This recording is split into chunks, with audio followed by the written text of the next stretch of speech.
Pasukan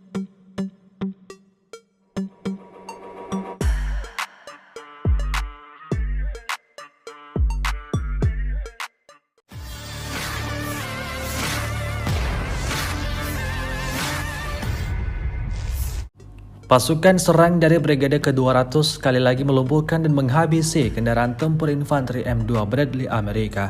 Rekamannya ramai beredar di media sosial Telegram pada Senin 10 Juni 2024. Peristiwa penyerangan tersebut diketahui berlangsung di wilayah Chasovyar.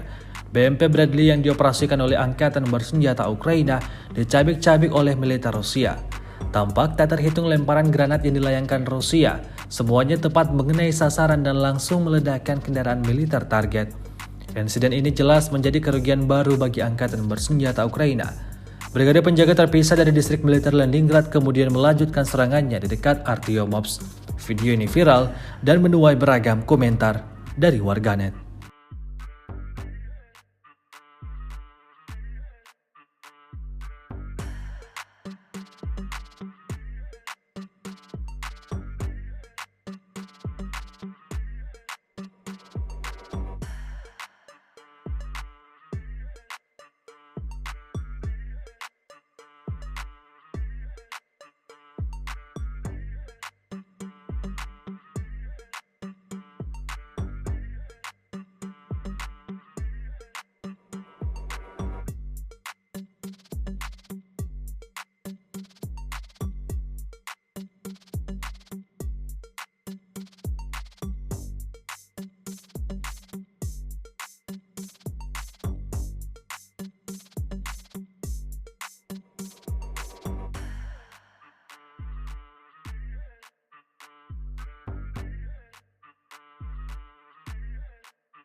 Download Tribun X sekarang, menghadirkan lokal menjadi Indonesia.